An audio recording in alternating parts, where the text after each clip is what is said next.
অর্থাৎ আল্লাহ তাআলা আমাদের প্রশ্ন করছেন যে মানুষ তোমরা কি মনে করেছো আমি তোমাদের এমনি এমনি সৃষ্টি করেছি, আমার কোনো লক্ষ্য নাই কিংবা আমার কোনো উদ্দেশ্য নাই, অর্থাৎ লক্ষ্য উদ্দেশ্যহীন ভাবে তোমাকে সৃষ্টি করেছি, তোমরা কি এটা মনে করছো?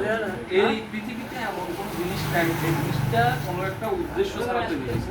এই যে পানি, এই পানির সৃষ্টি হয়েছে যে আপনার প্রয়োজনীয়তা আছে, এই পানি আপনার শরীরের প্রয়োজন, আমাদের জীবন জীবিকা নির্বাহে এই পানির প্রয়োজন,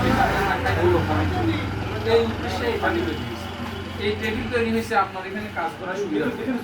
এরপরে যে এই মোবাইল তৈরি হয়েছে যে কথাবার্তা, এই মোবাইল তৈরি হয়েছে যে আমরা কমিউনিকেশন অর্থাৎ অন্য মানুষের সাথে যাতে যোগাযোগ করতে আমাদের সহজ হয়, সহজলভ্যভাবে আমরা মানুষের সাথে যোগাযোগ করতে পারি সেই জন্য। অর্থাৎ আমাদের এখানে সামনে যে জিনিসগুলো আছে এগুলো কোনোটাই প্রয়োজন ব্যতীত তৈরি হয়নি। সেখানে আল্লাহ তাআলা আমাদেরকে যে সৃষ্টি করছেন, আমাদের কোনো লক্ষ্য উদ্দেশ্য ছাড়া সৃষ্টি করছেন অবশ্যই না।